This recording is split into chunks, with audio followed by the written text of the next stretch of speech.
University கிடைக்கணும். நல்ல university கிடைச்சாலும் வந்து அவங்களுக்கு ஸ்காலர்ஷிப் கிடைக்கணும். இப்படியெல்லாம் இருக்குது. அப்போ யாருக்கு, அதாவது எப்படி ஜாதக ரீதியாக சொல்லலாம் கிரக கூட்டுகளை வச்சு அப்படி சொன்னால், படிப்பதற்காக யார் போவார்கள்? பெரும்பாலும் இன்றைக்கு இருக்கிற சூழ்நிலை படிக்க போகிறேன்னு சொல்லிட்டு அங்கேயே செட்டில் ஆகிடுறாங்க. வேலையும் கிடச்சி போய்டுது, லைஃப்பில் செட்டில் ஆகிடுறாங்க. இன்னும் சில பேர் படிக்கிறதுக்கு அப்போ போகிறாங்க, வேலைக்கு முயற்சி செய்து வேலை கிடைக்காது திரும்பி வந்து கொடுக்குறவரும் உண்டானதை பார்த்து கொண்டு வருகிறேன்.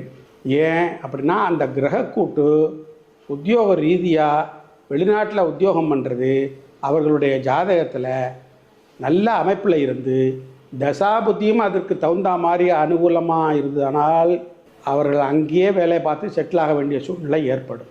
அப்படி வெளிநாடு வாழ்க்கையை தேடிக்கொண்டு போனாலும் கூட பின்னாடி நிறைய பேர் ஜாதகத்தை கொண்டு வராங்க அலையன்ஸுக்காக.